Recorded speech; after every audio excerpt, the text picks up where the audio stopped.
6. So there's the raw dill, then Kill Blanca, and then there's the Dirty Half Dozen where he fights the eggheads run by Salmonella. Then there's Leftovers, a short story book. After that is book 5 is Russet's Revenge, and that kind of is a sequel to the raw dill. And then I wrote a coloring book called You're Going to Need a Lot of Red, and I basically gave out red crayons to anybody who bought the coloring book. It's just bloody. And now I'm writing The Codfather, where he goes up against the Fishhead gangs. These will have an end. I have 9 books total in my mind. It will end with War and Peas. Great. He goes up against the Nutsies, run by Adolf Nutler. That's amazing. And their whole line is, "We are nuts!" Because they're crazy. So, how have, like, from book 1 to book 6, how has the world and the characters evolved? You know what? I never get stuck for a pun. I never get stuck for a storyline. I have been able to come up with new characters, new mobs every book. The rules are a new mob boss, a new city, all right? And then, like, I try not to reuse characters very often because I really want to have this whole thing be huge. You know, like I did a one-panel thing of Starchy and Husk, okay? There's an old 70s cop show called Starsky and Hutch. But if I put a potato guy and a corn cob guy together and make them Starchy and Husk, and they drove in Starsky and Hutch, they drove a red Gran Torino. They called it the Red Tomato. So of course their car's a big red tomato. Perfect. You know, they had a guy named Huggy Bear, so he's Huggy Pear. So these just come naturally to you, just like, dude, boom. They write themselves. You know, I mean, I hate to say, like, I'm not really looking for them, but my meter's always on, right? So I'll always tuck something away. I won't ever use an idea someone's given to me, though. If they go, you know what you should do? You should make him a banana and make him peel. I'm like, that's one thing I would definitely never do. I just make sure I don't use anybody's idea because I want this to be natural. I don't have a problem writing these books. You say that each one is a new city and a new mob. So is kind of the canonic idea that he goes up against the mob of the city and then has to leave each time? Well, he's centered in the pits. The pits is a huge, kind of like, think of it like boroughs, all right?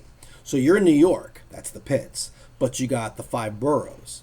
Well, there's the melting pot, you know. You've got Wantown, all right, where you got the Asian food groups. You got Tex-Mexico, you know. You got all these places that you can go to, and that's kind of like, I like him to travel around in order to figure out, like, something calls him to these areas, right? Like, we haven't seen the fish heads in 5 books. Why? Well, he hasn't needed to go to the fish heads. He hasn't needed to go to Marlon Brando's house, you know, to visit the Alba Corleone family, you know? So now we will. And I've got, at some point he goes to Candyland, which I'm not sure how I'm going to dance around that copyright. I might have to call it Candy Town or something like that. But he goes up against a serial killer in the next book. Not this book. Book 7, it's going to be, I don't know what it's going to call it. But he goes up against a guy who candies all these foods. And, you know, so everybody's getting candied. And that means, like, he kills them and he candies them. So he's called the Candyman. Oh, wow. So he goes up against the Candyman. And at one point, the Candyman hires an evil onion called the Grim Gaunt, who basically has an addiction of peeling back his layers. So he's got to wear these special gloves because he keeps peeling his own skin away. Oh. In order to, yeah, he always wants to see what's under the next layer. So he takes those layers and he puts them in a special weapon and he shoots people with pieces of his own body. I don't know why. It's just something that came up years ago. It sounds like something out of The Boys, like showing the monstrosity of powers. Yeah. Right. Well, and there's an evolution, which I didn't get until book 5. I thought, why do some of them have legs and fingers and toes and eyes and some of them don't? You know? I thought, well, yeah, why is that? Why do potatoes have no legs, but cucumbers has digits? And it all comes back to how they evolve. It's the more cunning they are, the more intelligent they are, they're more their bodies. You know, like eyes on potatoes? the more their bodies evolve. So there is a potato head gang boss called Russet, and he has legs and fingers, and he's a very cunning guy. So the smarter you are, the more digits you've got. So that's kind of how I worked out that evolution, you know. And that's so cool that there's an internal mechanic like that you're keeping consistent. That's yeah, and I didn't realize that was the consistency until it hit me in the face. I thought, why does Russet have eyes? And I just thought, well, shit, it's his evolution. I thought, of course it is. And I went back and looked at every book. I thought, well, this guy's stupid, so he doesn't have legs. You know, and all the guys that get bumped off easy, they don't have legs. Or like in the first book, all the goons are just like the same potato, and yeah. Well, it's like Reservoir Hot Dogs, right? You know, so all the goon heavies have ties, right? All the mob bosses have, you know, bow ties. So every mob boss has a jacket and a bow tie. It's kind of their MO, right? And you know, all their goons have they're like sunglasses and black ties. So even in like the Dirty Half Dozen, the egghead mobs, all of their shell heads, they have black ties. All their mob bosses, they have dots, they have stripes. They're like Easter eggs, right? So they all have different designs. There's 6 mob bosses because it's the Dirty Half Dozen. And there's 6 mob bosses in the egghead, so it's a carton, right? So that's kind of where I get to play with not only puns but also the evolution of the world and all. But it's got to make sense, right? Yeah. So like when you watch The Simpsons, their anatomy has sense. If you draw The Simpsons and you were to cut them open, you could tell where their gallbladder is supposed to be, where their heart's supposed to be. Same thing with like the Fried Pickle Noir group. Everybody's got to have a believable story and a believable anatomy, and everything's got to coincide in a natural way. Someone who just comes into any book has got to realize, like, oh, that's why all the cars have rolling pins, because those are the wheels. They're rolling pin wheels. Of course, they're not tires. They're rolling pins. They're bread baskets. It's big loaves of bread with rolling pins. Of course, you know. Why wouldn't it? Right. So, and even the other props have cohesion and evolution to them. Like his first weapon is called the pea shooter, and then eventually he gets the melon baller. Right, because he defeated Hater Tot. Of course, because Hater Tot's this huge dude. He's got this giant melon baller, and it shoots giant frozen melon baller. But his pea shooter is good too. It's just not nearly as strong as the melon baller. So, you know, yeah, that's what I like too. Is like every now and then, like I guess in book 5, he discovered the splatling gun. It's basically a Gatling gun, right?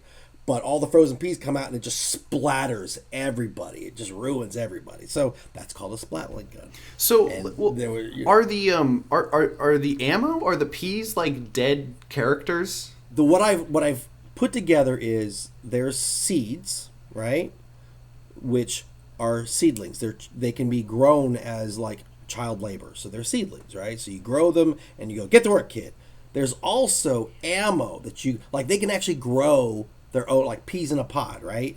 So they can grow little mini peas. Like, you ever seen the little mini corns? Yeah. That's what he's smoking. He's not smoking an actual corn person. He's smoking those little bitty corn cups, those little bitty things. So, but then there's corn cob guys that would never smoke those things. So, and the cucumbers don't hang out with the fried pickle because he's the only fried pickle. He's the only one that's done. He's the only one that's ever survived being pickled and basted and beaten. Oh, I didn't realize that. So he's a total enigma in his world. He's a total enigma. That's why he's all alone. That's why he has no family anymore. And the friends he makes is basically the ones he's been on the job. The only person, you know, that knew him beforehand who was in book 2. So is he considered like severely deformed to the cucumber people? Absolutely. Absolutely. He's kind of like, all right, take it like Deadpool, right? He takes his mask off. He's disgusting, you know, and nobody looks like him. That was just how he mutated. Same thing with Cucumbersome. He basically got boiled and fried alive, and this is how his body mutated. The casing around his body protects him now. It's like, kind of like it deadens some of his nerves so he can take a lot of pain. But he can also dish out a lot of pain, too. He can keep going and not realize he broke his own knuckles. That's why he's very formidable. But at the same time, he gets the shit kicked out of him quite a bit. Well, what does drive Cucumbersome? Since he doesn't have family and he's got a very dark backstory, what does he want? He wants revenge. And at first he wants revenge because they took me away from my family. he thought that his wife was murdered. So it's obviously revenge is his big thing, but eventually it becomes, well, I'm good at this. This is my justice. I've made some friends, and these people need protecting from this guy I hate the most, who ruined my life, who ruined me. Until that guy's dead, I got no business dying. So, I won't give up until this guy's taken care of. Does he eventually get that revenge? I haven't been there yet. Book 9 is where I end it all. Okay, so it's going to come full circle. Yeah. Book 9 is where I basically ask, all right, what's left? I remember someone saying, like, you know what you should do? The 5 words I hear more than anything else. Not like, do you want to have sex? It's like, you know what you should do? It's like, somebody said, like, you should wake up in the last book, on the last page, it's been a salad the entire time. Oh, fuck that. No. All right, first of all, it's stupid. One, it's obvious.